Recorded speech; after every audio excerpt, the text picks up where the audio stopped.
Number 10. Ijen Volcano. The Ijen volcano complex in Indonesia features the world's largest, highly acidic crater lake. It's turquoise-colored and has a high concentration of sulfuric acid. The lake is a source for a local river and wreaks havoc on downstream ecosystems due to its metallic and acidic content. After a 2-hour guided hike that takes place during the night, visitors will reach the rim of the Ijen crater. It's there that they'll be treated to stunning displays of blue fire, with flames that can reach up to 16 feet high. The blue fire is actually ignited sulfuric gas, which seeps from the cracked rock at staggering temperatures of up to 1,112 degrees Fahrenheit. It's a remarkable sight, but it's also worth noting that such heat can consume human flesh almost immediately. Locals engage in the hazardous activity of sulfur mining. The material, which turns bright yellow as it cools, is carried from the crater's rim and down the mountain to a sulfur refinery. Miners are often insufficiently protected and suffer burns as well as numerous respiratory afflictions. Number 9. 10 Courts of Hell. The Haw Par Villa in Singapore houses numerous statues and giant dioramas depicting scenes and elements from Chinese mythology. The best known and scariest of all its displays is the 10 Courts of Hell. Similar to the circles of hell in Dante's Inferno, the 10 Courts presents versions of hell for specific sins, as they're described in Chinese and Buddhist mythology. The dioramas are unsettling, detailed scenes depicting torture and punishment. Those who've caused physical harm are thrown into a volcanic pit, while robbers are frozen into blocks of ice. In the third court, the ungrateful have their hearts cut out, and drug traffickers are grilled on copper pillars. Those guilty of fraud are struck with a stone mallet, while those who've plotted death are thrown onto a hill of knives. The punishments go on to include people having their tongues pulled out, being boiled alive, sawed in half, or otherwise dismembered. Number 8. Trolltunga. Trolltunga, which translates as Trolltunga, is a cliff found in Norway's Ullensvang municipality. It extends horizontally from the mountain 2,300 feet above the side of a lake. To put that height into perspective, it's roughly twice as tall as the Eiffel Tower. Trolltunga has become a national icon and a major tourist attraction in the area. A round trip to the cliff requires a difficult 10-hour hike through rough terrain. There's no shelter nor any places to buy supplies from. The demanding climb may feature snow, fog, jagged rocks, and there's no safety railing, so as not to damage the cliff's natural beauty. There's an average of 40 rescues performed annually on the route. In 2015, a 24-year-old Australian woman fell to her death 1,000 feet during the hike. Once on Trolltunga, thrill seekers will sometimes risk their lives for the perfect photo by doing handstands, hanging from the cliff, or sitting too close to the edge. Number 7. Killing Caves. The Killing Caves of Phnom Sampho are a former execution site for the Khmer Rouge. This is the common name for members of the Communist Party of Cambodia and for the regime itself. Under the totalitarian rule of Pol Pot, the regime massacred hundreds of thousands of perceived political enemies. In just 4 years, from 1975 to 1979, the Khmer Rouge was responsible for genocide, widespread famine, and disease. At Sampho Hill, victims were executed on the rim of skylight openings atop the cave and then thrown inside. Today, the caves echo their past horror and desolation. There are remnants of war artillery and an incomplete Buddha statue.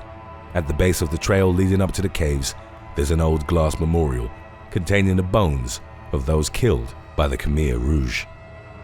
Number 6. Nagoro. Nagoro is a village found on the island of Shikoku in the Tokushima prefecture of Japan. It's become a tourist attraction due to the fact that it is populated by more life-size dolls than people. After leaving the village when she was a child, artist Tsukimi Ayano returned in the early 2000s to take care of her father. The population had already massively declined by then and the village looked deserted. Ayano first made a doll in her father's likeness and placed it in a field. She then created hundreds of others, which were placed in realistic poses throughout the village. Some were exclusively products of her imagination, but many resembled present or past residents.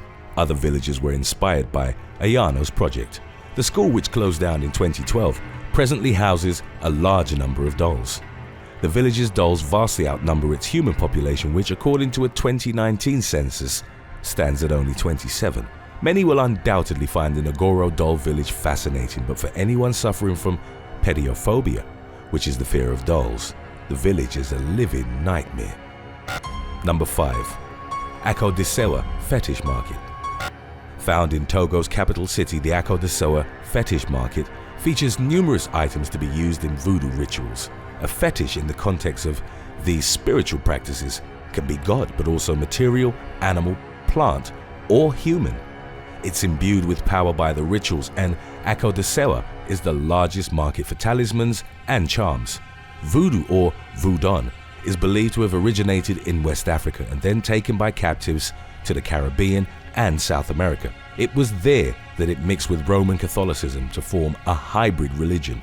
The central belief is that every being, whether alive or dead, is potent and divine. While locals and those familiar with voodoo regard the market as a place of necessity, visitors will almost certainly experience a culture shock. There are bones from primates, hippos, boa constrictors, or powders made from various animals. Hyena, leopard, and crocodile heads are available for purchase. There are also numerous skins, horns, and teeth.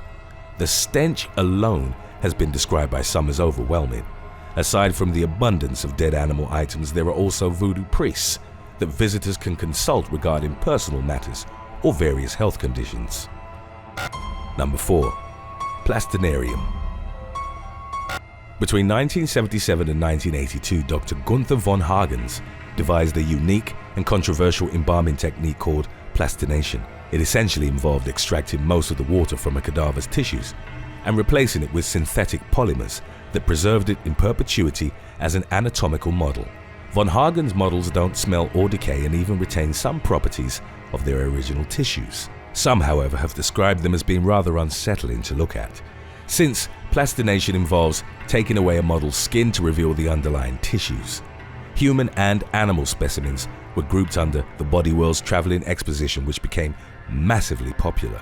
In the city of Guben, Germany, the plastinarium was open to offer visitors a step-by-step guide of the plastination process, as well as to display the final result. It contains a wide array of human and animal specimens. Since he first started implementing his technique, von Hagens has become a polarizing figure. Controversies range from consent and import laws to ethical and religious concerns regarding the display of cadavers. Number 3. Sedlec Ossuary. The Sedlec Ossuary is a small chapel found beneath the Cemetery Church of All Saints in the Czech Republic. It's one of the country's most visited attractions, with close to 250,000 tourists reported each year. The bones of up to 70,000 people were artistically arranged to form the chapel's decorations. A massive chandelier hangs in the center, and it contains at least one of every bone in the human body. Strings of skulls drape the vault. Chalices are made from femurs, and there are also skull mounds leading up to the altar. During the 14th century, the combination of war and the Black Plague led to thousands being buried in the cemetery. At the turn of the century, a Gothic church was built, and the lower chapel was used as a storage space for the remains unearthed during construction. In the 19th century, an aristocratic family commissioned carpenter František Rindt to arrange the bone piles in the chapel.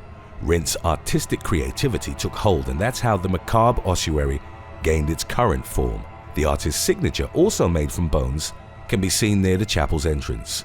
Today's topic was requested by Tormega. If you have any other topics you'd like to learn about, subscribe and let us know in the comments section below.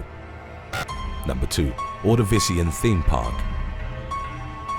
China's Wansheng Ordovician Theme Park features what's arguably the greatest concentration of sky-high attractions in the world. There's a glass footbridge bridge, the world's longest, that extends roughly 260 feet from a cliff's edge and which is suspended 400 feet above the rocky landscape. To compare, that's almost as high as the Pyramid of Giza. There's also a swing on the edge of a 1,000-foot cliff that is operated by park staff and which launches visitors to vertigo-inducing views of the dizzying drop below. They can also walk across the ledges of a gap bridge that rises hundreds of feet above the ground. Before we move on, official They Will Kill You merchandise is now available at theywillkillyou.com. It's out of this world. Number 1. Poenari Castle. Poenari Castle in Romania is known as the former home of Vlad the Impaler, also known as Vlad Dracula. He was the ruler of a region in the country called Wallachia. During the Middle Ages, he would come to be associated with vampire lore as the source of inspiration for Bram Stoker's Dracula. The main reason for that was Vlad's infamous cruelty.